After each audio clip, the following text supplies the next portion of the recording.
Bonjour, bonjour à tous et toutes. Vous m'entendez bien?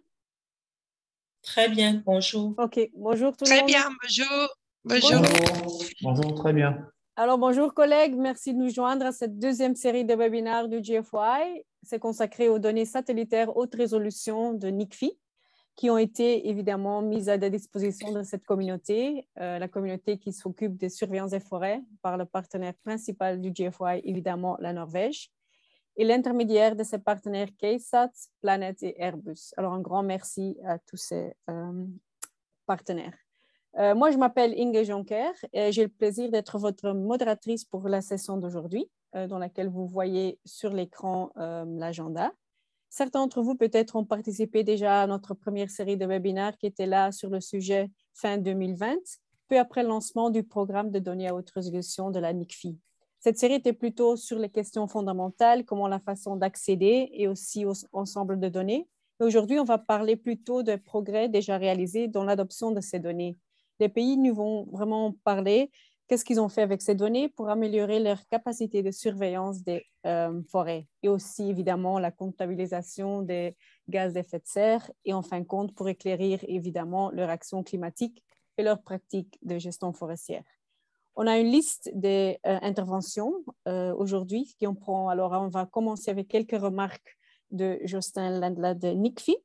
Après, KSAT et Romain Poli qui vont prendre le relais pour parler de la disponibilité et l'utilisation des données. Pour après vraiment aller dans les cas des pays. On a Tatiana Nana qui va parler dans les pays de CAFI. Après, on a Gabon, on a M. Francis Manfumbi qui va en parler. Et évidemment, il y a temps pour le Q&A, les questions et les réponses qui vont être facilitées par Romain. Nous aurons beaucoup de temps pour en parler. Alors, pour ça, je voulais vous demander de taper vos questions dans la case Q&A que vous trouvez en dessous de votre écran. Et notre présentateur vont essayer de vraiment répondre à fur et à mesure à toutes les questions, après lesquelles on va aussi en prendre quelques-uns dans le forum. Nous avons juste 1h30 pour faire tout cet agenda. Alors, on n'a pas beaucoup de temps. Pour ça, je vais vous remercier déjà pour être avec nous et on peut commencer. Alors, à vous, Jostein. Merci beaucoup et bonjour tout le monde. C'est vraiment un grand plaisir pour moi de partager avec vous quelques mots de bienvenue pour ce webinaire. Je m'appelle Jostein et je travaille pour le gouvernement norvégien dans la cellule NICFI, qui veut dire l'Initiative internationale pour le climat et les forêts, en acronyme NICFI.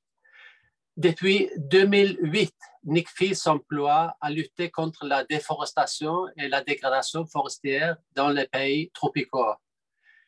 Les objectifs de l'accord de Paris ne seront pas atteints sans mettre fin à la déforestation et à la dégradation forestière, et sans accroître aussi la restauration des forêts.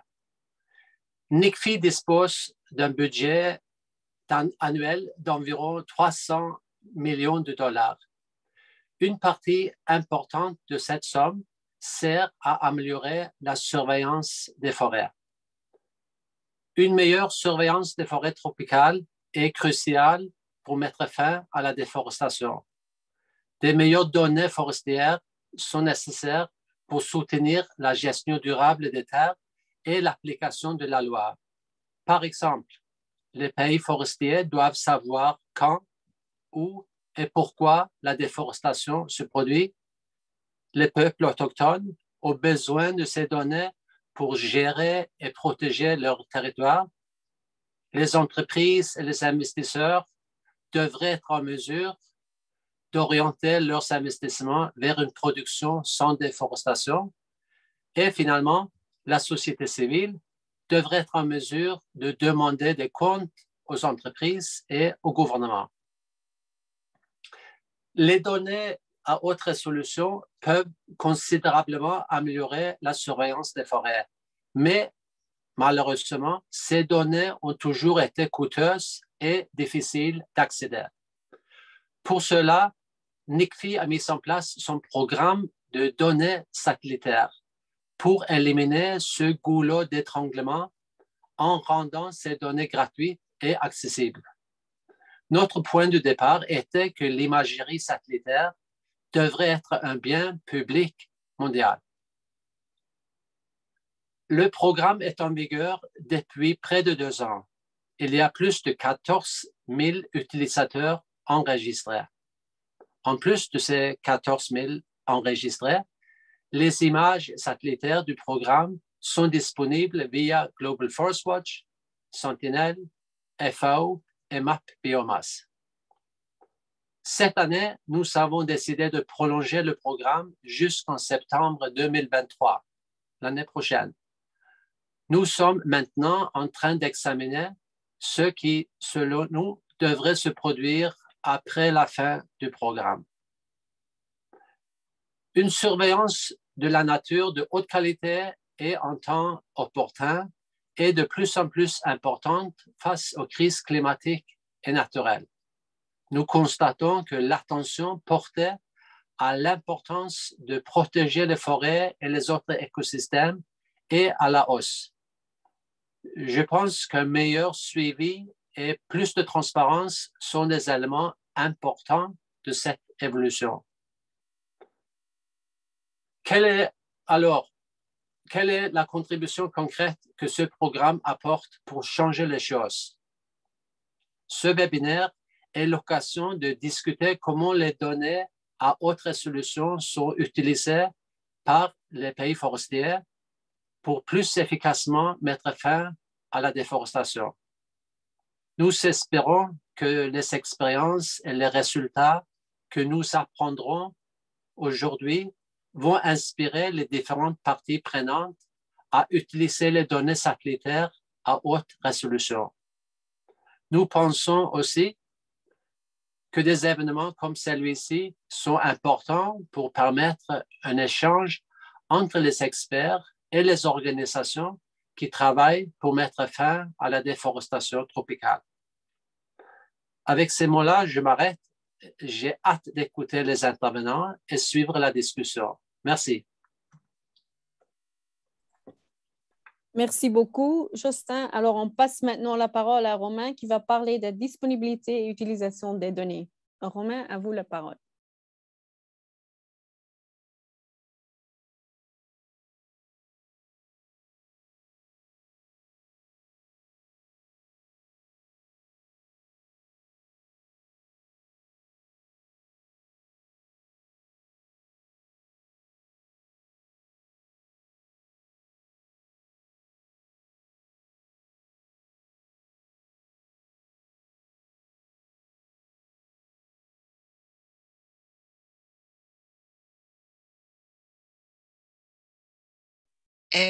Nous ne pouvons pas écouter, Romain. Vous m'entendez là? OK. Maintenant, on vous entend. Merci. Alors, bonjour à tous. Je m'appelle Romain. Je travaille à KESAT. Et d'abord, merci à Inge et Jostein pour les introductions et la présentation, la première présentation du programme NICFI. Et bonjour à tous et merci d'être si nombreux à vous être connectés aujourd'hui. Je pense que je retrouve certains à qui j'avais fait une présentation il y a quelques mois. Donc aujourd'hui, je vais vous parler encore du programme NICFI. Le but de cette courte présentation, c'est de vous donner un aperçu du programme. Donc ça sera peut-être un rappel pour certains d'entre vous. Mais aujourd'hui, j'aborderai aussi certains des impacts et des développements qui se sont produits jusqu'à présent au cours de l'exécution de ce programme.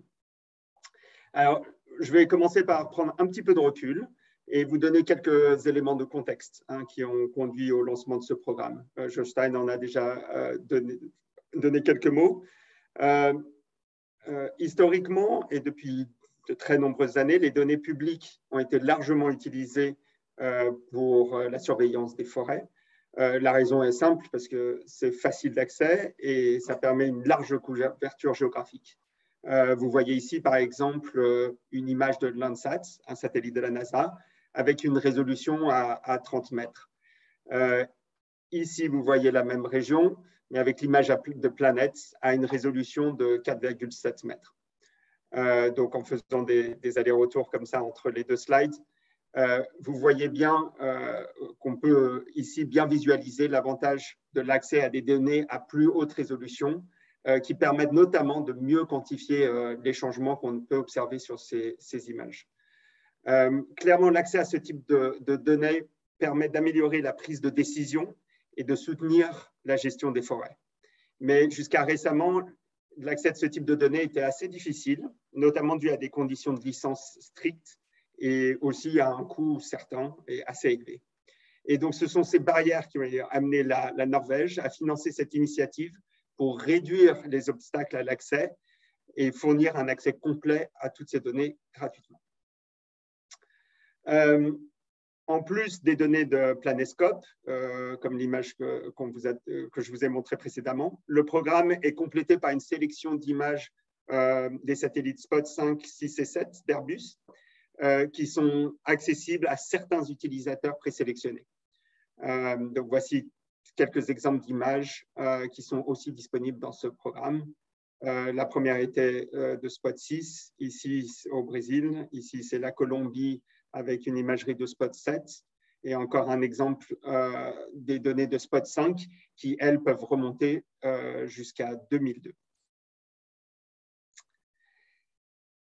Pour rappel, le but du projet, l'objectif principal du programme, comme l'a dit Jostein, est de contribuer activement à la réduction et à l'inversion de la déforestation tropicale.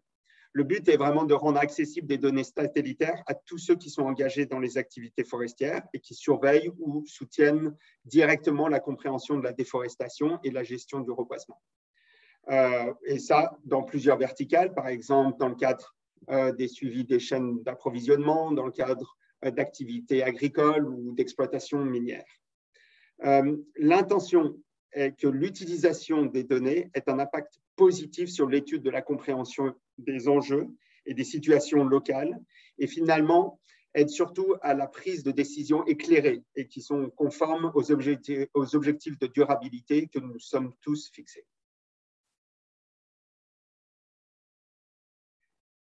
Sur cette carte, vous pouvez bien voir la superficie qui est couverte par le programme. C'est toutes les régions forestières tropicales. La zone couvre environ 97 pays, voilà, c'est ça, entre les 30 degrés nord et les 30 degrés sud, et donc couvre vraiment de vastes forêts tropicales. Historiquement, cette zone a en plus un niveau de surveillance par satellite ou source aéroportée ou autre moyen assez significativement inférieur au reste du monde. Au cœur du programme NICFI, il y a les mosaïques Planetscope. Donc, chaque mosaïque couvre cette zone de 45 millions de kilomètres carrés que vous avez vu précédemment, ce qui signifie que chaque fois que nous publions une mosaïque, elle couvre l'ensemble de la région que vous voyez là. Les données sont fournies en une seule mosaïque qui est unifiée, également connue sous le nom de base map ou fond de carte dans la terminologie de Planète. Les mosaïques sont disponibles sous deux formes différentes. Soit une mosaïque dite visuelle, donc à résolution 4,77 mètres, qui est idéale pour simple analyse visuelle et puis l'utilisation pour des présentations, soit une mosaïque dite analytique, donc qui est prête à être utilisée pour des applications scientifiques. Elle est disponible avec 4 bandes spectrales et en pleine résolution radiométrique. Chaque mosaïque publiée est disponible dans les deux versions en même temps, offrant donc aux utilisateurs, à vous, le plus de flexibilité possible. Donc, ces mosaïques, en termes de résolution temporelle, ont été publiées sur un rythme mensuel depuis septembre 2020 et ça continuera ainsi jusqu'à la fin du programme qui est pour l'instant prévu jusqu'en septembre 2023 avec toutefois une extension possible jusqu'en 2024. Par ailleurs, il existe des mosaïques semestrielles qui couvrent la période de décembre 2015 à août 2020. Et enfin, comme j'avais déjà mentionné précédemment, sont disponibles une sélection d'archives historiques d'imagerie Spot d'Airbus depuis 2002, mais ces images ne sont disponibles que pour certains partenaires dont je vous reparlerai un peu plus tard. Je voulais aussi aborder le sujet de l'impact du programme tel qu'il a été mesuré jusqu'à aujourd'hui. Et donc, je voulais mettre en avant quelques éléments qui sont sur cette diapositive et quelques-uns des chiffres que vous voyez là. Donc, comme je viens de le dire, au cœur de ce programme, il y a les mosaïques. Et nous avons compté jusqu'à aujourd'hui 14 000 utilisateurs qui se sont enregistrés pour accéder à ces mosaïques depuis le lancement du programme. Par ailleurs, vous avez, comme je vous l'ai dit tout à l'heure, nous avons 97 pays qui sont couverts par ce programme et pourtant on dénombre pas moins de 155 pays différents où ces données ont été utilisées et d'ailleurs ce nombre continue d'augmenter chaque trimestre. Nous avons recensé aujourd'hui 500 témoignages d'utilisateurs qui sont documentés. Et on a identifié plus de 200 articles de revues publiés ou en cours d'évaluation par leurs pairs et qui incluent l'utilisation ou la référence au programme de données satellitaires NICFI.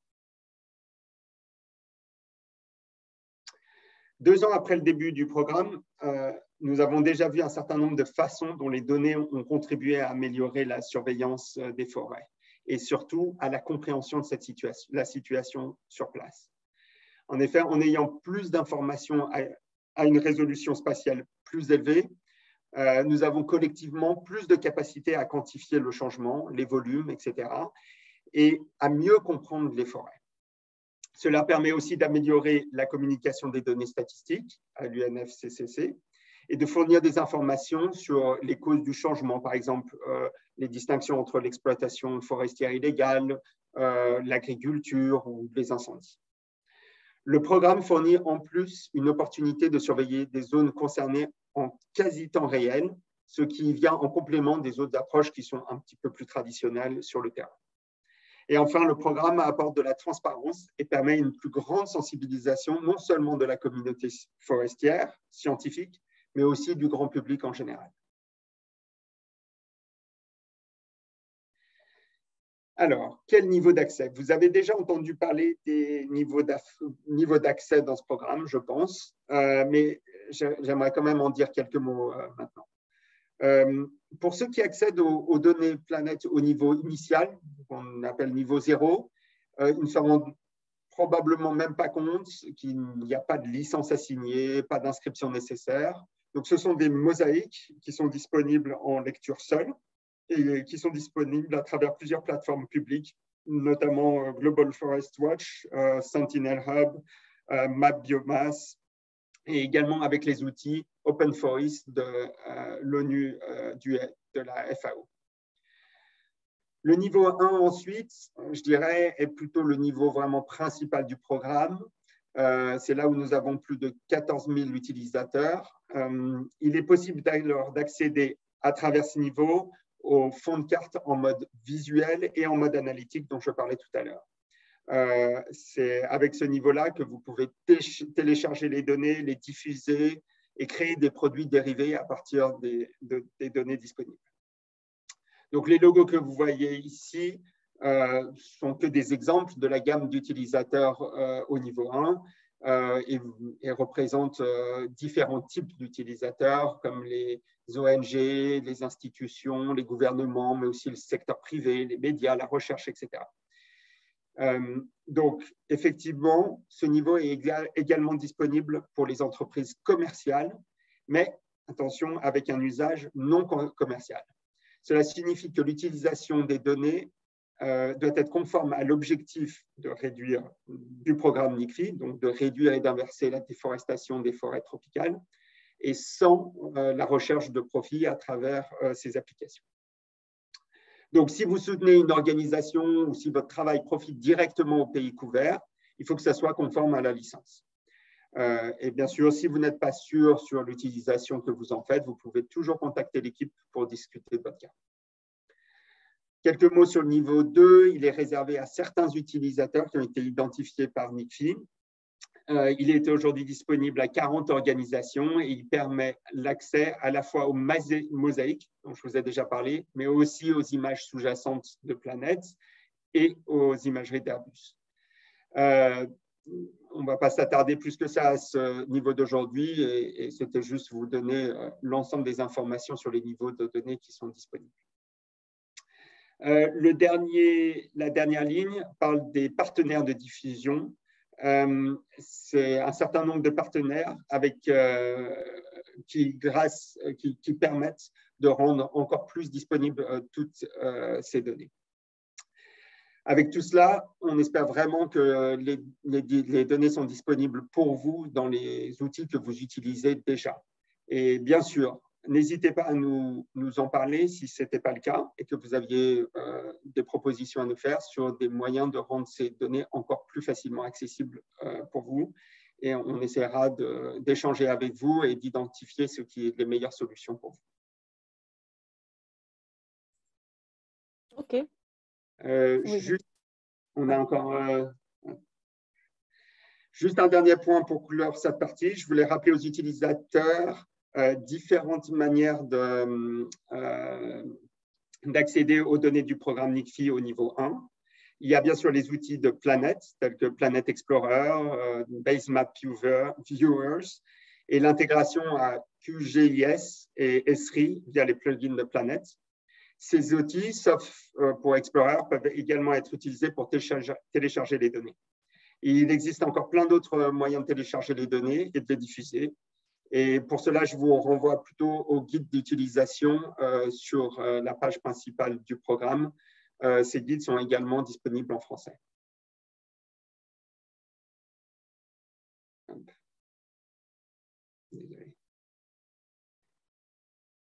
Juste un mot, il y a un an, lors de la plénière du GFOI, nous étions particulièrement fiers de proposer les mosaïques de niveau 1 dans Google Earth Explorer en tant qu'actif hébergé. Donc, ça facilite grandement la tâche des utilisateurs qui utilisent Google Earth Explorer pour des analyses.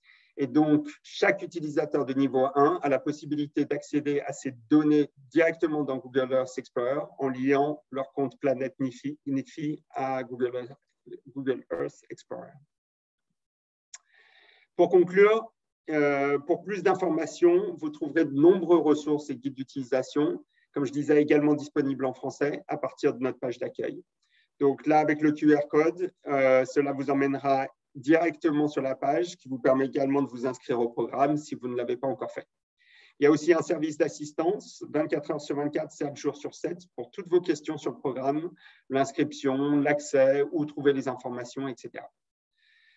Donc, nous contactez avec par l'adresse email qui est à l'écran ou vous suivez le lien du service d'assistance qui se trouve sur la page d'accueil. Nous avons aussi un forum communautaire pour les programmes des données satellitaires NICFI et nous avons récemment lancé un compte Twitter où nous publierons des mises à jour et nous encourageons également tous ceux qui utilisent les données à utiliser ce compte pour nous faire part de leur expérience lors de l'utilisation de ces données. Sur ce, je vous dis merci et ravi de vous retrouver et de répondre à vos questions dans le Q&A et lors du panel de la fin de présentation. Merci beaucoup, Romain. C'était très clair. Merci pour toutes ces infos. Je suis sûre et certain qu'il y aura beaucoup de questions qu'on prendra en fur et à mesure plus tard. Maintenant, c'est le temps pour aller aux études de cas par pays. Comment est-ce que ces données ont été utilisées vraiment dans leur action climatique, les rapports et aussi la prise de décision dans les pays? Alors, on a deux présentations. On va commencer avec la présentation des pays du projet CAFI. Et alors, Madame Tatiana Nana, elle a la parole. Tatiana, à vous la parole.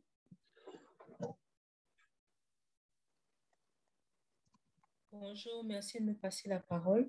Je vais partager mon écran.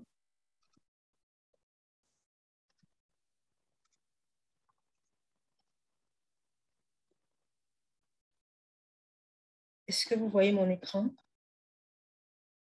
Oui, on le voit.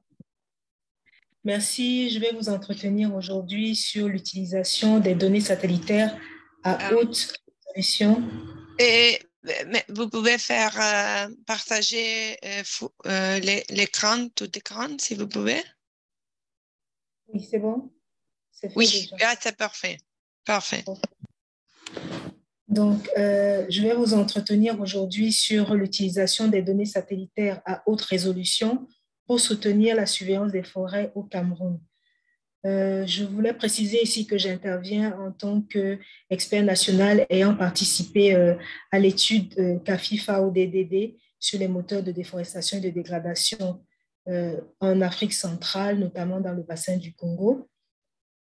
Comme vous devez le savoir, dans le cadre de la lutte contre les changements climatiques, la réduction des émissions liées à la déforestation et à la dégradation constitue un élément essentiel des efforts nationaux de réduction des gaz à effet de serre. Cependant, plusieurs pays n'ont pas fait part de la dégradation forestière dans la soumission de leur niveau de référence, eu égard aux difficultés relatives à la mesure de ce phénomène. Plusieurs cartes de couverture forestière, de la dynamique forestière dans le bassin du Congo ont été élaborées, notamment des cartes de perte, des cartes de déforestation au niveau national et même au niveau régional, mais n'ont pas fait état de la dégradation. C'est ainsi donc que dans le cadre d'un partenariat entre les pays du bassin du Congo et en particulier le Cameroun, dans le cadre d'accords entre le gouvernement du Cameroun à travers le ministère des Forêts et de la Faune, et ainsi, avec le financement de CAFI, une étude récente sur l'estimation de la déforestation et de la dégradation des forêts et des facteurs directs actuels et historiques associés à ces processus à l'aide de CEPAL a été menée. Et cette étude avait pour objectif de mettre en place une méthode globale standard et à grande échelle d'estimation des forêts, de la dynamique forestière, en ayant recours à des solutions de cloud computing et des outils libres pour cartographier les perturbations et quantifier les moteurs directs et historiques de la déforestation et de la dégradation forestière. Spécifiquement, il avait été question d'évaluer les tendances récentes de déforestation et de dégradation des forêts et entre 2015 et 2020, évaluer et construire un consensus sur les moteurs directs et développer des outils géospatiaux pour informer l'aménagement du territoire. Je peux vous assurer que les images satellitaires de haute résolution, notamment les images planète NICFI, ont joué un rôle essentiel dans le cadre de cette étude. L'estimation de la déforestation et de la dégradation cette étude a été menée à l'échelle régionale. Et puis maintenant, chaque pays a dû extraire les données nationales de cette étude. Et l'étude a été menée à l'aide de l'outil CEPAL. CEPAL qui est une plateforme libre. Elle est également accessible et les données sont fiables et reproductibles. La méthodologie qui a conduit cette étude a consisté tout d'abord en une classification basée sur les classifications nationales existantes et les définitions des forêts de chaque pays. Ensuite, les données d'entraînement ont été compilées dans l'outil Collect Earth Online selon la classification régionale adoptée. La préparation des mosaïques pour la cartographie de base et la composition multitemporelle pour éliminer les nuages s'est faite dans CEPAL. S'agissant de la classification, nous avons pu obtenir 18 classes, dont 11 classes de forêt et 6 classes de non-forêt, dont je vais vous faire l'économie. Pour ce qui est des produits de base, nous avons obtenu préalablement une carte de couverture de sol 2015 pour le Cameroun. Cela aussi a été fait à l'échelle régionale et également une carte de changement entre 2015 et 2020, tant à l'échelle du bassin du Congo qu'à l'échelle nationale du Cameroun. Je précise que BIFAST ici est un algorithme qui est disponible sur CEPAL et qui utilise comme indice l'indice NDFI, qui est un indice qui est sensible à la détection de la déforestation et de la dégradation, très sensible aux perturbations de couverture forestière. Si nous revenons dans notre workflow, nous remarquons que après avoir élaboré les cartes de base, comme l'étude, nous avons commencé proprement l'étude des moteurs de déforestation et c'est là qu'interviennent les images NICFI, qui sont des images, comme le disait le précédent orateur, de haute résolution, de très haute résolution même. C'est les images civiles de très haute résolution gratuites disponibles actuellement. Dans le cadre de cette étude, nous avons pu utiliser les séries temporelles disponibles entre 2015 et 2020 et elles ont été très utiles pour l'élaboration de la clé d'interprétation du projet. Alors, qu'est-ce que la clé d'interprétation? C'est un ensemble de directives qui aident les interprètes à identifier les caractéristiques d'une zone donnée, notamment le couvert forestier ou alors l'occupation du sol et même d'autres phénomènes. Elle organise l'information graphique et donne des exemples permettant aux interprètes d'utiliser les images satellitaires pour identifier correctement les objets ou la survenance d'un événement ou d'une perturbation et d'avoir une compréhension commune des observations et également d'obtenir entre un groupe d'interprètes, dans une équipe d'interprètes, d'obtenir facilement un consensus. Cette clé d'interprétation est essentielle pour capter des données d'information tirées des séries chronologiques par satellite, pour vérifier les résultats d'un algorithme et estimer les étendues de perturbations à partir d'un échantillon. Donc, la clé d'interprétation a été développée dans la plateforme Collect Earth Online. L'interprétation visuelle s'est également faite dans la plateforme Collect Earth Online à partir d'imagerie planète.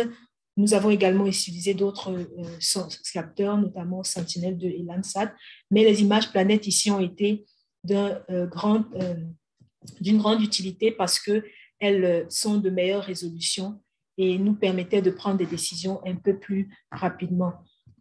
Donc, dans le cadre de l'interprétation visuelle, chaque utilisateur a identifié la présence ou l'absence des types de forêts et l'année de changement sur des placettes de 2 km x 2 km autour de points d'échantillonnage. Si aucun changement forestier n'avait été observé, aucun facteur n'était noté. Je précise que dans l'ensemble de l'étude, nous avons fait une interprétation visuelle de plus de 300 000 points fois 3, c'est-à-dire que nous avons revisité 3 fois les mêmes échantillons. Et donc, pour valider, en ce qui concerne les moteurs directs et associés que nous avons validés au niveau national, nous avons pu obtenir les types de changements et également des classes de fragmentation. Nous avons, au niveau du Cameroun, sur les 300 000 points échantillonnés, nous avons eu à peu près 4 000 points qui sont tombés sur le Cameroun et un total de plus de 2300 points qui ont fait l'objet de la validation croisée. À l'échelle régionale, nous avons eu plus de 12 000 points qui ont été validés. Les changements observés sur la période de référence suivant les résultats de la validation des produits, des analyses BIFAST et également un autre algorithme QSUM ont permis d'évaluer la déforestation à environ 18%, la dégradation à 11%, les forêts stables à 29,13% et les espaces non forestiers à 42%. Également, le maximum des changements de couverture ont été observés entre les années 2017 et 2015. Et pour ce qui est des types de paysages qui ont été retenus comme étant des forêts après validation des points, nous avons les forêts denses qui représentaient à peu près 527 points, la forêt secondaire 287 points, la savane arbustive 156 points, les galeries forestières 97 points, les forêts claires sèches, la savane arborée, les forêts denses, les forêts marécageuses, les mangroves et les plantations forestières. Ainsi, nous avons obtenu pour résultat, en termes de déforestation, 280 000 hectares environ et 210 000 hectares environ de dégradation. Comme conclusion de cette étude, nous avons réalisé que l'évaluation des facteurs directs de déforestation et de dégradation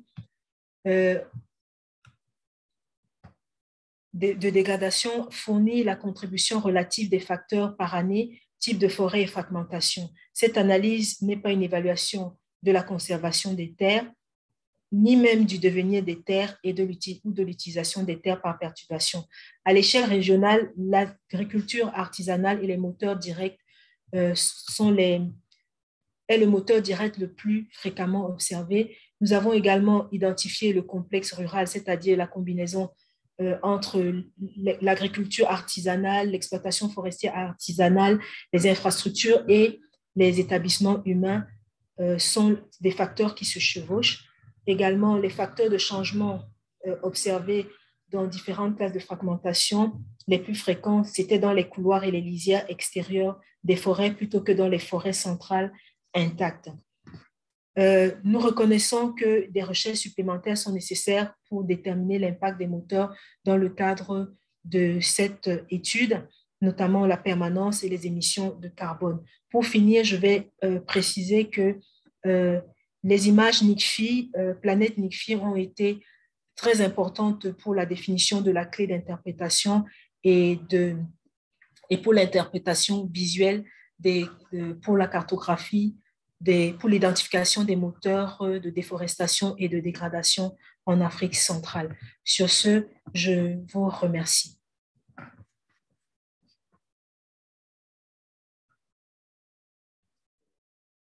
Merci beaucoup, Tatiana, pour cette pays du projet CAFI. Alors, on va passer maintenant au Gabon et on a M. Francis Mamfoumbi. Vous avez la parole. Merci à vous. Et pour tous les gens qui sont en train d'écouter, veuillez bien mettre toutes vos questions dans le Q&A. On va les prendre après toutes les présentations. Merci. Monsieur Mamfoumbi. Bonjour à tous. J'espère que vous m'écoutez bien. Oui, on ne voit pas votre écran, donc peut-être Tatiana peut... Oui. Je vais partager mon écran. OK. Vous pouvez essayer à nouveau, peut-être? Oui, c'est parfait. Et si vous pouvez mettre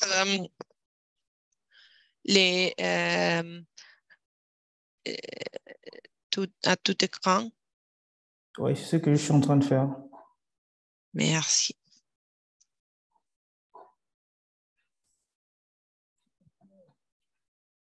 Parfait. OK. Donc, bonjour à tous. Je suis Francis Mamfoumbi. Je travaille à la GEOS. Je suis chef de service forêt au sein de la direction des applications. Donc, je vais vous faire une présentation sur le suivi des forêts du Gabon par satellite, montrer comment la GEOS procède au suivi des forêts. Donc, pour commencer, je vais faire une petite description de la GEOS en quelques mots pour ceux qui ne connaissent pas. Donc, il faut dire que la GEOS est un établissement public à caractère scientifique créé en 2010 à la suite de la COP de Copenhague, dont la mission principale, c'est de contribuer à la mise en œuvre de la politique du gouvernement en matière de collecte, d'analyse et de mise à disposition des données concernant l'observation spatiale du territoire pour la gestion durable de l'environnement, donc les ressources naturelles, l'occupation du sol, l'aménagement du territoire.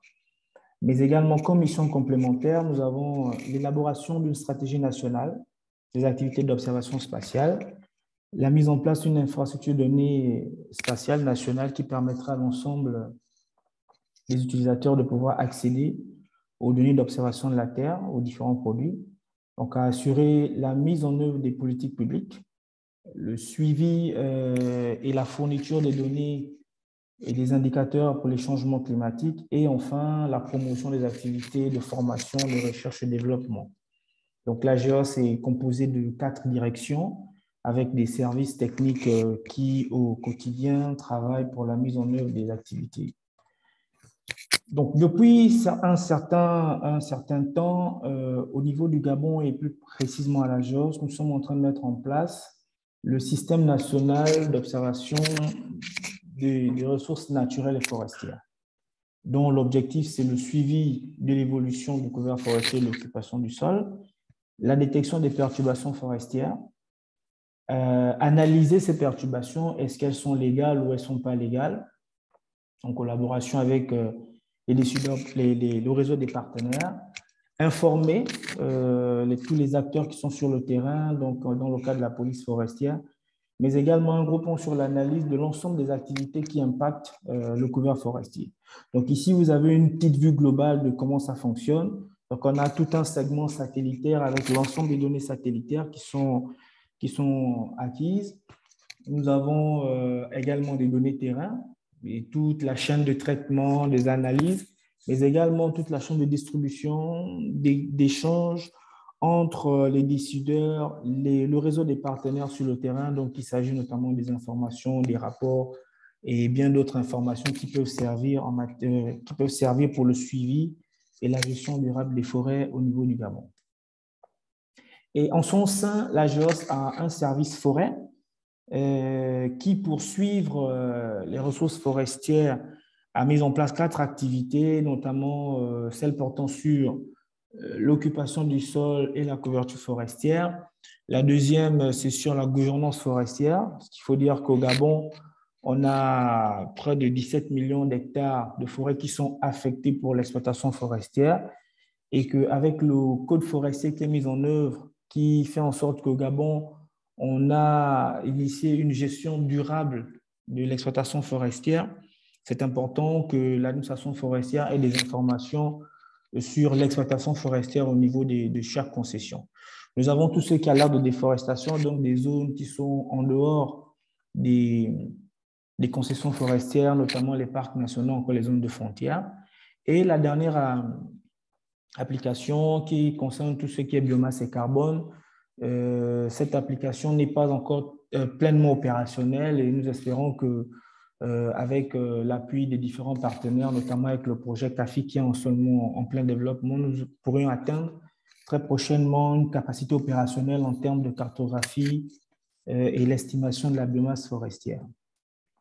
Donc, il faut dire que depuis que la GEOS a été mise en place, le premier objectif était d'évaluer les ressources forestières au niveau du Gabon et avoir une série chronologique de l'évolution du couvert forestier. Donc, en 2010, il y a eu la cartographie rétroactive du couvert forestier 90, 2000 et 2010. Et depuis 2010, nous avons opté pour un suivi quinquennal, donc pour une production d'occupation du sol qui est quinquennale. Et donc, depuis 2010, nous avons produit les données 2010, 2015 et 2020, qui est le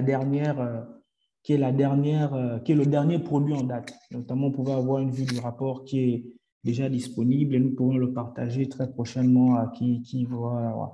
Donc, nous avons produit cette cartographie d'occupation du sol 2020 à partir de plusieurs images, parce qu'il faut dire que en 2010, nous avions des données telles que les données SPOT et les données Landsat qui étaient disponibles. Et à partir de l'année 2015, nous avons lu le programme Copernicus avec les données Sentinelle qui nous ont permis également de faire cette cartographie avec une bonne répétitivité au niveau de la couverture temporelle, mais également en termes de résolution spatiale parce qu'on partait de 30 mètres à 10 mètres pour les sentinelles. Et par la suite, on va voir à la suite comment nous avons intégré les données NICFI dans le cadre de la surveillance des forêts au niveau du Gabon. Donc, nous avons cette carte et nous avons fait des changements entre 2010 et 2015. Et les cartographies de 2010 et 2015 d'occupation du sol, il n'y avait qu'une seule information, c'est-à-dire on parlait de pertes et de gains. Et à partir de 2020, dans la cartographie de 2020, en ayant travaillé dans le cadre du projet CAFI-FAO, qui a été mené qui a été présenté tout à l'heure par ma collègue Tassiana, nous avons intégré, nous également, nous avons profité de ce projet pour intégrer les notions de déforestation, de dégradation dans notre produit. Donc, nous n'avons plus qu'un produit simplement en disant nous avons perdu tant de forêts, mais nous avons intégré les notions de déforestation et dégradation. Donc, nous sommes partis de plusieurs définitions de la déforestation et dégradation. Et comme vous pouvez bien le comprendre, c'est que la dégradation aujourd'hui est difficilement cartographiable en regardant simplement une image. Nous avons opté pour une autre définition de la dégradation et la déforestation qui a fait même l'objet d'un atelier et sur lequel on a discuté avec des experts locaux. Donc ici, pour tout ce qui est déforestation, nous avons pris les pertes de forêt liées à l'exploitation minière, à l'agro-industrie et à l'urbanisation, en se disant que ce sont des pertes qui sont définitives ou sur un très gros pas de temps. Et pour tout ce qui est dégradation, on a associé la dégradation à toutes les activités qui, notamment avec l'exploitation forestière ou encore l'agriculture itinérante. Donc ça, et ensuite nous avons un tableau comme ça où nous voyons les différents changements. Donc les différents changements par type de forêt. Donc ici avec les forêts matures, les forêts secondaires, les forêts inondables et les mangroves. Donc on peut voir que entre 2010 et 2015, ce sont les forêts matures qui sont un peu plus attaquées parce que ce sont les pistes forestières qui représentent aujourd'hui une très grosse part dans la perte de forêt. Parce que dans le cadre de l'exploitation forestière au Gabon, nous sommes aujourd'hui dans la deuxième, voire la troisième, quatrième zone d'exploitation. Donc, c'est des forêts un peu plus matures qui sont de plus en plus attaquées. Donc ici, c'est une analyse que nous avons faite par les conversions de forêts par type d'occupation du sol. Donc, pour tout ce qui est mangrove, forêt inondable, forêt secondaire, avec la part de conversion de forêt pour chaque type d'occupation du sol. Ici, nous pourrons voir, par exemple, que pour les mangroves, ce sont le bâti et les sols nus qui sont responsables de la perte des mangroves. Et ici, nous avons une analyse des changements par type de moteur. Donc, nous avons les pistes forestières, les mines, le bâti, l'agriculture et autres. Mais ce qu'il faut rappeler dans cette diapositive, c'est qu'il y a un moteur de dégradation qui n'est pas clairement identifié ici, c'est l'agriculture itinérante qui est représentée dans autres, parce que dans notre méthodologie, lorsque nous avons produit cette cartographie, on n'avait pas une méthodologie type pour caractériser clairement l'agriculture itinérante, parce qu'à l'époque, nous avons utilisé les données Sentinelle qui ne permettaient pas forcément d'avoir une meilleure visibilité, une meilleure vue sur la caractérisation de la transformation de la forêt en agriculture itinérante. Donc, tout ce qui est autre peut être considéré comme étant à l'intérieur où on peut classer l'agriculture itinérante comme étant un des principaux moteurs de dégradation au niveau du Gabon. Et ici, nous avons également fait une validation de terrain. Donc, après l'ensemble de ces cartographies, après la participation dans le programme CAFI FAO, nous avons intégré, c'est à ce moment que nous avons commencé à intégrer les données NICFI, notamment les données planètes, pour la validation de nos produits, parce que ces données sont de meilleure résolution. Et nous avons profité des données qui ont été présentées par ma collègue tout à l'heure, les points d'échantillon, les points de validation pour l'ensemble des pays de la sous-région. Donc, nous avons récupéré ces données pour le Gabon et nous avons rajouté d'autres points dans l'outil Collect Earth Online pour faire une validation beaucoup plus dense. Donc, dans l'outil Collect Earth Online, ce sont les données planètes qui sont là-bas. Donc, nous avons utilisé pour avoir des vérités terrain de haute résolution et comparer avec les cartographies qui ont été faites sur la base de données Sentinelle. Donc, c'est à partir de ce moment que nous avons commencé à intégrer l'ensemble de ces données. Et aujourd'hui, il y a tout un aspect légal qui a été mis en place au niveau de cette utilisation. Donc, il faut dire que la JOS a signé un protocole d'accord le 22 juin 2021 pour l'utilisation de ces données. Il y a même eu des formations en ligne pour l'utilisation, pour les outils qui permettent d'utiliser. Mais il faut dire que ces données sont de très bonne qualité parce qu'on peut les intégrer facilement via des logiciels tels que QGIS directement pour l'interprétation et les traitements. Mais la couverture nuageuse aujourd'hui fait que, au Gabon, le couvert nuageux est très dense. Donc, parfois, il y a des zones où il faut plusieurs mosaïques pour pouvoir avoir de l'information. Mais déjà, c'est des données très importantes. Et après ça, il y a plusieurs domaines d'intervention aujourd'hui dans lesquels nous utilisons les données NICFI. Donc, la cartographie de l'occupation du sol, notamment dans le volet validation, la cartographie des changements et l'ensemble des activités qui ont un impact sur la forêt, notamment l'exploitation forestière, minière, l'agro-industrie et l'étalement urbain. Donc, après cette grosse cartographie qui est quinquennale, au niveau du service forêt, nous avons des activités qui sont régulières, notamment toutes les activités qui ont un impact sur la forêt. L'exploitation forestière, minière, mais également le suivi des parcs nationaux qui nous permet, donc à la suite de ça, qui nous permet de produire des bulletins et des rapports. Donc, comme élément impactant en termes sur la forêt, nous avons l'exploitation forestière.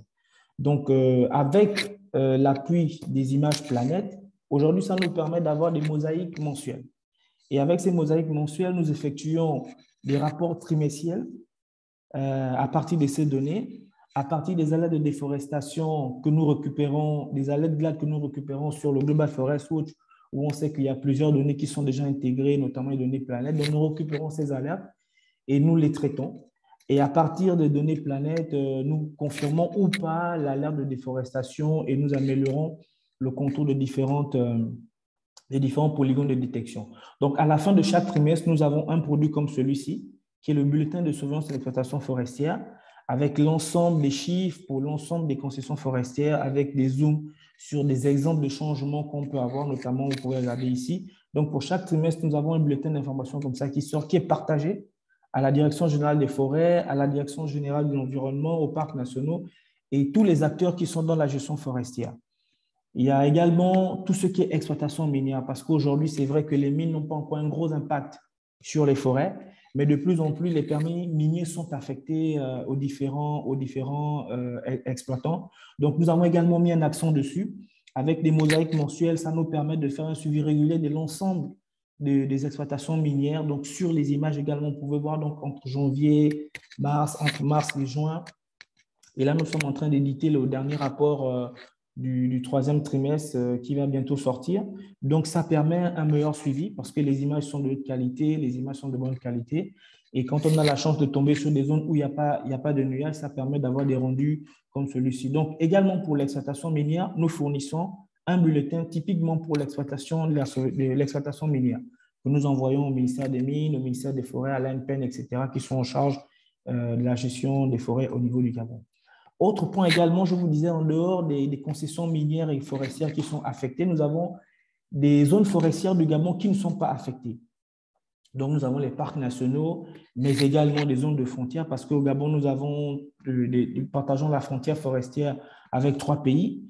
Et sur le long de ces frontières, nous avons des richesses, des ressources naturelles telles que l'or, qui sont partagées puisqu'on partage les mêmes substratants géologiques, donc les richesses sont partagées. Et lorsque nous n'avons pas une frontière clairement définie, avec un élément physique, un cours d'eau ou bien une chambre de montagne, généralement, c'est souvent difficile sur le terrain de marquer la frontière entre, par exemple, le Congo et le Gabon, c'est un exemple que je prends ici.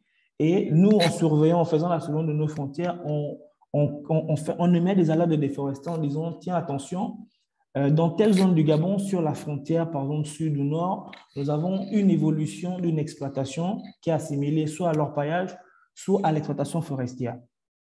Et cette information est remontée rapidement à la Commission nationale des frontières, qui s'occupe des frontières pour voir si effectivement la zone est située dans le territoire gabonais ou pas. Mais également, lorsque nous avons des parcs nationaux à côté, et cette information est également relayée au niveau des parcs nationaux.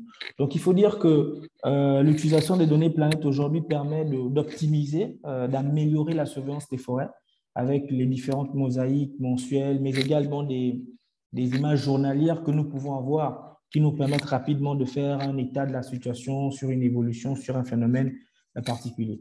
Donc, voici en gros résumé le travail qui se fait au niveau du service forêt d'Ageos. Donc, je vous ai un peu montré comment nous sommes partis des données telles que Landsat et Sentinel pour pouvoir maintenant aujourd'hui optimiser la surveillance forestière journalière, mensuelle ou encore hebdomadaire à travers les données planètes.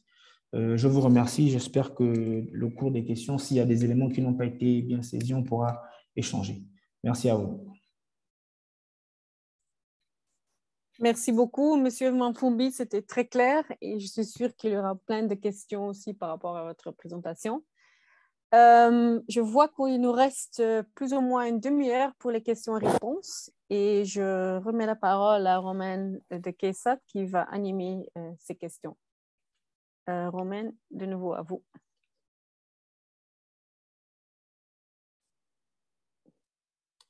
Je crois que votre... Oui, vous m'entendez? Voilà. Ça va, ouais. Oui. Merci à tous et merci pour ces excellentes présentations. C'était vraiment extrêmement intéressant et inspirant de voir tous ces travaux qui sont faits grâce notamment grâce aux équipes sur place et grâce aux données qui sont disponibles par ce programme. Donc, effectivement, je vais commencer la session de questions et réponses.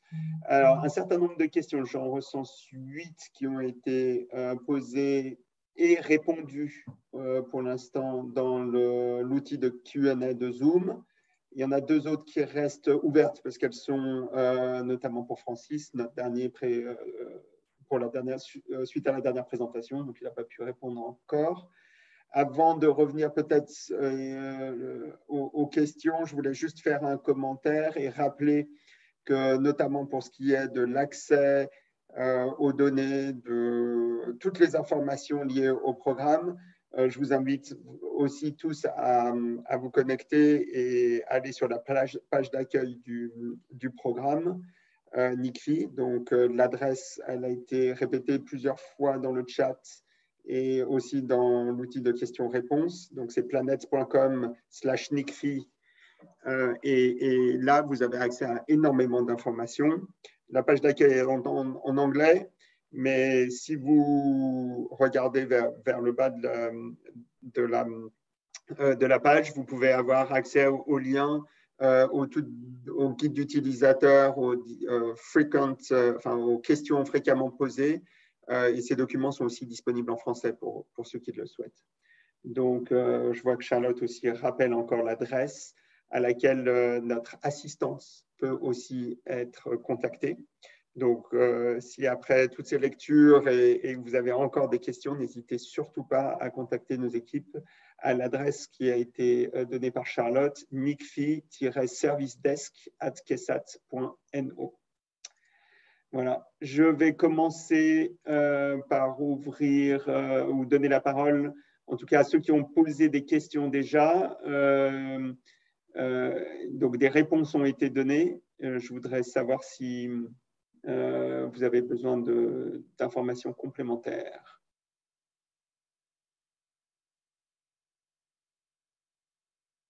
Alors, je vais reprendre la première question. Peut-on avoir une liste, même non exhaustive, des partenaires qui peuvent avoir accès aux données archives spot? Donc, comme je répondais, on ne peut pas partager cette liste car c'est vraiment une liste d'utilisateurs qui est sélectionnée directement par NICFI. Donc, je ne sais pas si on peut… vous pouvez vous orienter vers NICFI directement pour poser cette question, mais nous, on n'aura pas la possibilité de vous communiquer cette liste qu'on ne connaît pas.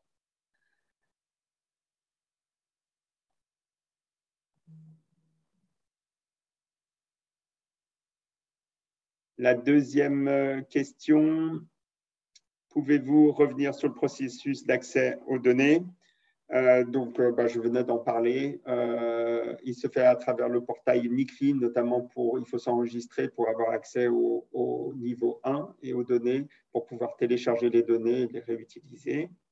Donc, une fois encore, n'hésitez pas à nous contacter et contacter notre assistance si vous avez besoin de plus d'aide et plus d'informations que ce qui est déjà disponible sur le site.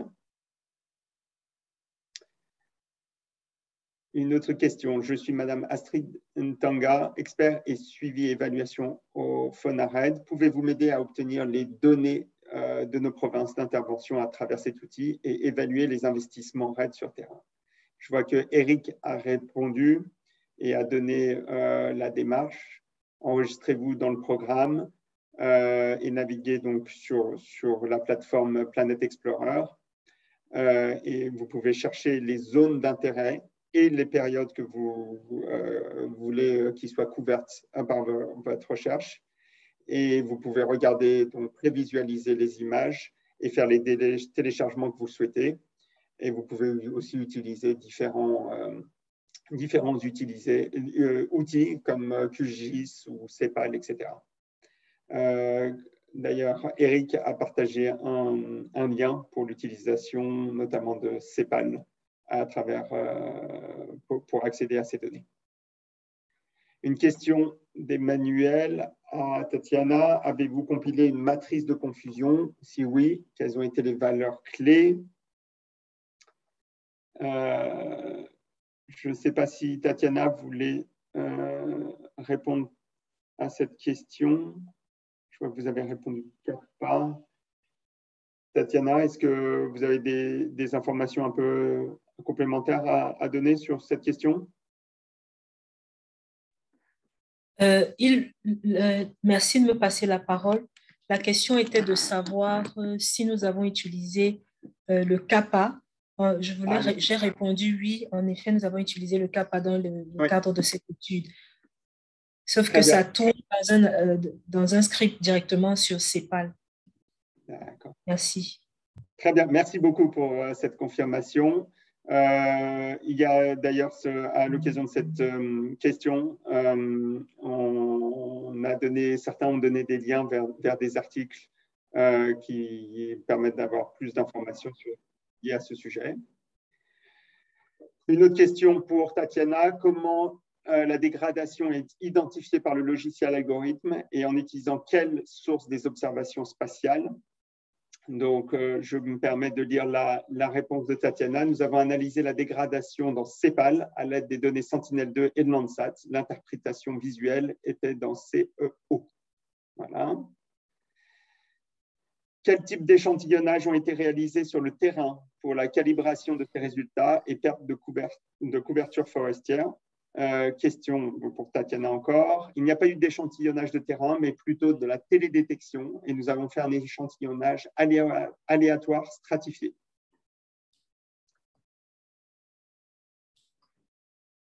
S'il vous plaît. Oui. Puis-je revenir sur ma réponse tout à l'heure? Bien sûr. Nous n'avons pas utilisé le CAPA, mais nous avons utilisé Overall Accuracy. Accuracy. D'accord. Donc, voilà. Je pense que ça a été noté maintenant par les… Merci beaucoup pour cette précision. Désolée. C'est parfait. Ensuite,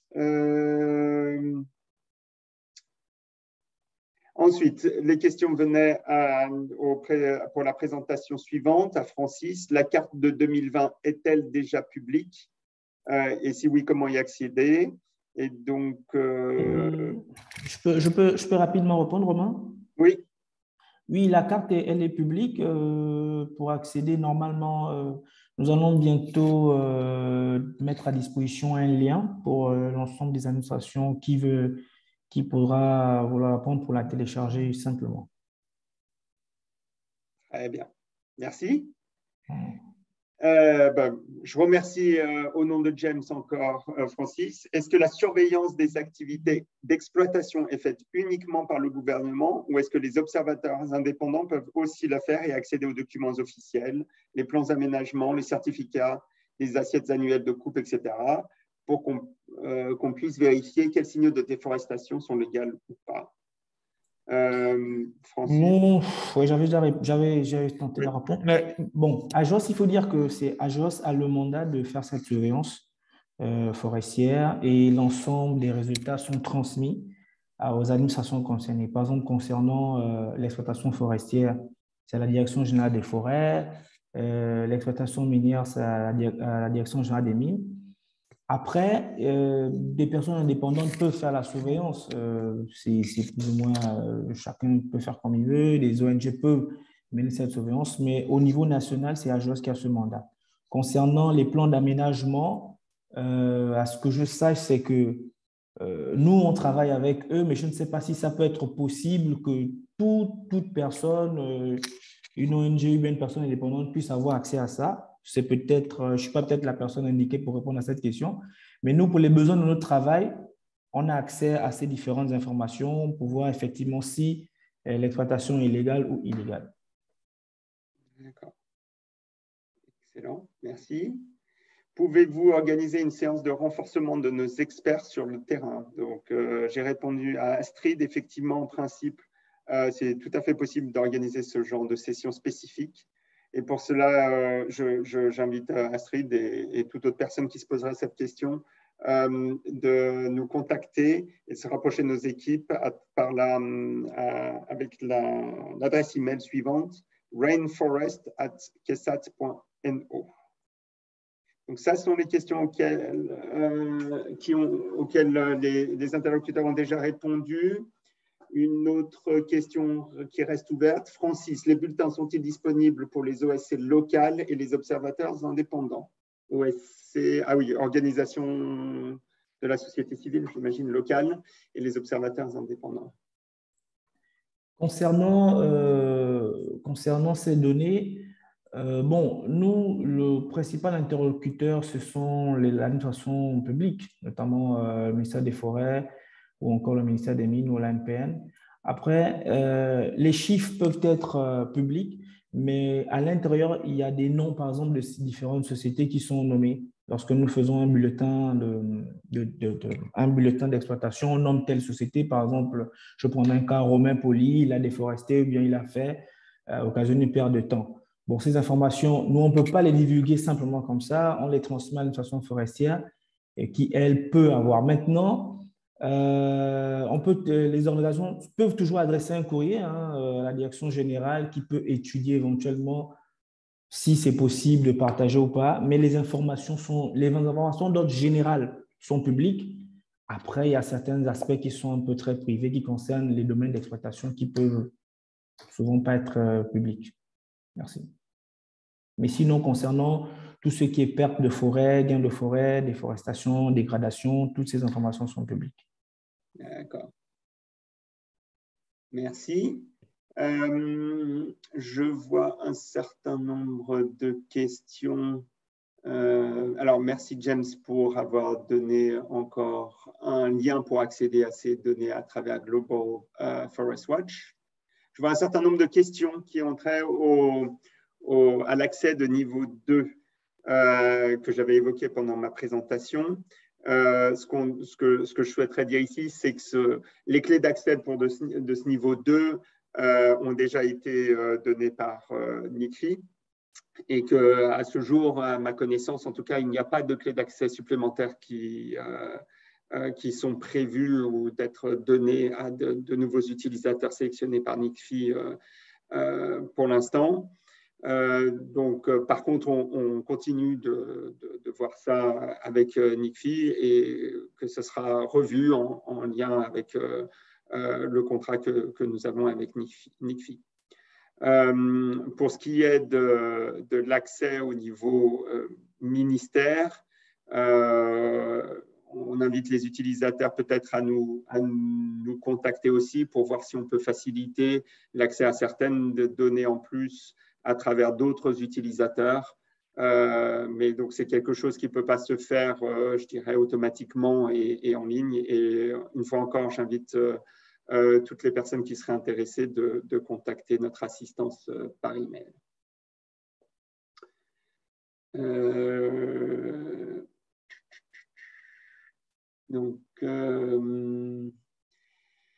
Quelle définition a été considérée pour la dégradation? Alors, question pour moi, je pense que ça va être une présentation, la présentation de Francis, si je ne me trompe pas. Socrate, la question, il me semble que ça faisait partie de la question, c'est pour Tatiana, j'ai l'impression. Ah, c'est Tatiana alors, peut-être, excusez-moi. Ah, et puis après, je donnerai la parole à Jostein. La définition qui a été utilisée pour la dégradation dans le cadre du projet, c'était la réduction temporaire ou permanente du couvert forestier qui reste au-dessus du seuil de la définition nationale des forêts et qui inclut les zones où le bois est exploité et où la forêt peut se régénérer naturellement ou après ou avec des méthodes sylvicoles. Merci. D'accord, merci.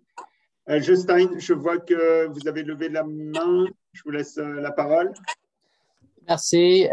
C'était concernant cette question, quelles sont les institutions ayant accès niveau 2? L'information est publique. Je n'ai pas la liste devant moi, mais s'il y a quelqu'un ici parmi les panélistes, parmi les trois sociétés qui gèrent le programme, qui disposent de cette liste, vous pouvez, c'est pas partager ça tout de suite, mais je crois que donc c'est pas c'est pas secret, c'est pas confidentiel, c'est public, mais j'ai pas la liste devant moi. Donc, s'il y a quelqu'un qui peut fournir cette information maintenant, il n'y a pas de problème. Sur les critères, là aussi, j'ai pas la liste devant moi, donc je m'excuse, mais dans l'appel qu'on avait fait avant dans le processus, on a aussi partagé cette liste. Elle est assez longue sur tous ces critères d'éligibilité. Peut-être on peut partager ça par courriel aux participants après le webinaire, mais tout est disponible publiquement. On peut tout partager, mais je n'ai pas l'information en face maintenant. Merci. Parfait. Merci vraiment, Justine, pour ces précisions. Je vais me tourner vers les collègues, effectivement, pour voir comment on peut partager cette information. Et je pense qu'on pourra faire une communication de toute façon, comme prévu, à tous les participants avec l'enregistrement du webinaire. Et si on peut fournir et comment fournir au mieux ces informations complémentaires. Merci beaucoup. Peut-être juste ajouter qu'on a choisi toutes les institutions d'accès niveau 2. Donc, à ma compréhension, c'est plus possible de soumissionner de sa candidature. Ça, c'est déjà fait. Donc, c'est clos. Merci. Oui, d'accord. Merci aussi pour cette précision. Il me semble que c'est ce que je voulais dire tout à l'heure en disant que ça avait été effectivement clos à ce jour et qu'il n'y aura pas de nouveaux partenaires de niveau 2. Mais je pense que l'information de savoir qui est partenaire de niveau 2 a l'air d'intéresser énormément de nos auditeurs.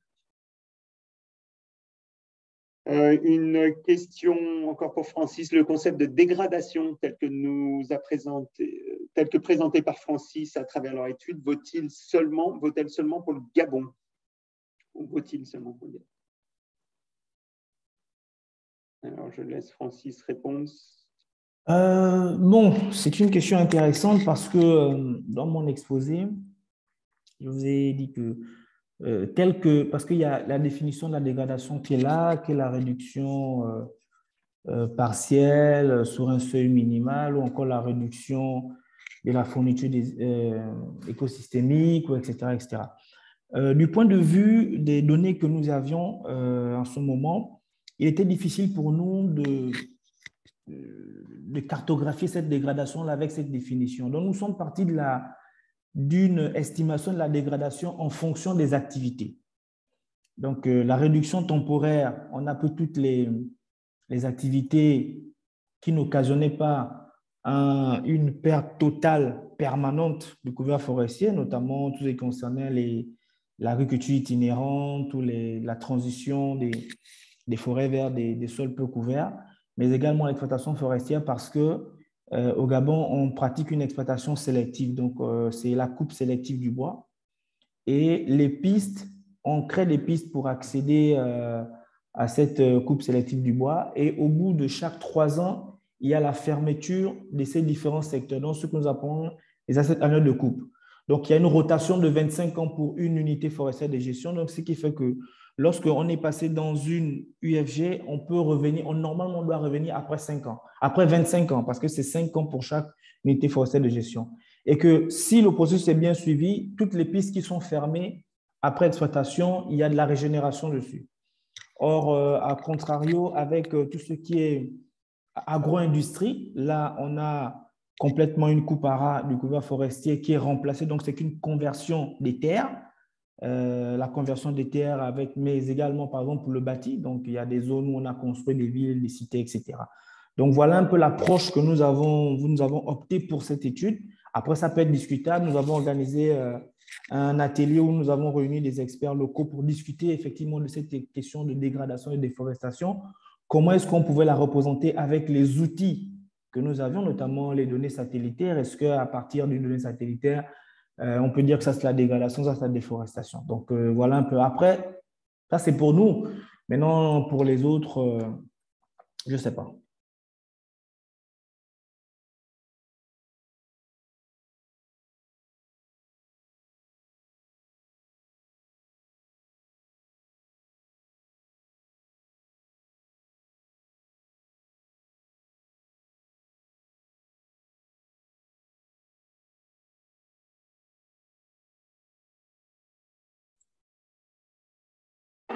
Il y a un problème de...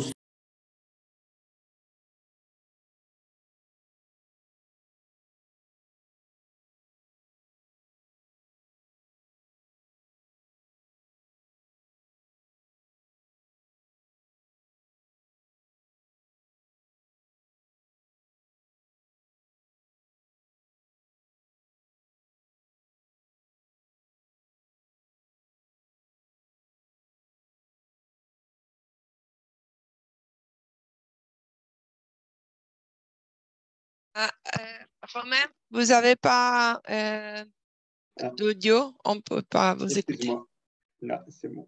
Alors, je parlais de la question de Imen Sherif. Le script de validation de la classification qu'a mentionné Tatiana est-il disponible dans le GitHub de CEPAL? Tatiana, est-ce que vous pouvez donner des éléments de réponse à Imen Sherif? Oui, le script de validation de la classification est disponible dans CEPAL, mais il faut le faire tourner sur la plateforme CEPAL. Je l'invite à entrer dans la plateforme CEPAL et à faire tourner les scripts en fonction du type de résultat qu'il souhaitera obtenir. Très bien, merci. Une nouvelle question pour le panel. Est-ce que les données de NICFI permettent de quantifier la dynamique de l'agriculture sur brûlis en Afrique centrale? Si oui, comment? Avec quels exemples? Je vois que Eric est en train peut-être de répondre à cette question. Je laisse Eric répondre par écrit d'abord, mais s'il souhaite prendre la parole, pas de problème. Oui, merci Romain. Je peux juste dire que oui, bien sûr, les images sont très bien pour analyser l'agriculture, même les feux, et nous sommes en train d'analyser les images exactement comme ça maintenant. Et si vous voulez discuter un peu, on peut le faire pour email ou autre méthode, mais bien sûr. Merci Eric. Je vois qu'il y a encore quelques questions sur l'accès aux données ou les différentes façons d'accéder. Claude, j'aime bien la plateforme Planet Explorer, mais malheureusement, j'ai du mal à y accéder malgré mon enregistrement. Une fois encore, je vous invite à vous rendre sur la page de Planet Explorer et de voir les explications qui sont données pour les différentes façons d'accéder aux données, au-delà de Planet Explorer même. Et une fois encore, si vous avez la moindre question, n'hésitez pas à envoyer encore un email à notre service d'assistance par email qu'on a partagé plusieurs fois. Je vois que Sarah rappelle que l'enregistrement de ce webinaire a été enregistré. Et donc, nous publierons cet enregistrement avec toutes les informations complémentaires dont nous avons discuté jusqu'à maintenant sur le lien que vous pouvez trouver dans le chat du site de la FAO. Voilà, je crois qu'on a fait le tour des questions pour l'instant. Est-ce qu'il y a d'autres questions ?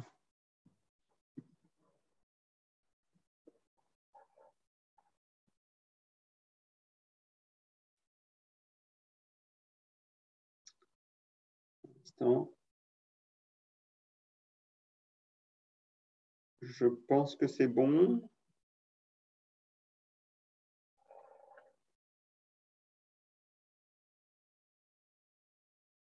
Alors, un commentaire de Astrid. Nous, de la RDC, nous n'avons pas suivi la présentation des appuis CAFI déjà réalisés par la DIAF. Est-ce que quelqu'un a un commentaire sur ce commentaire?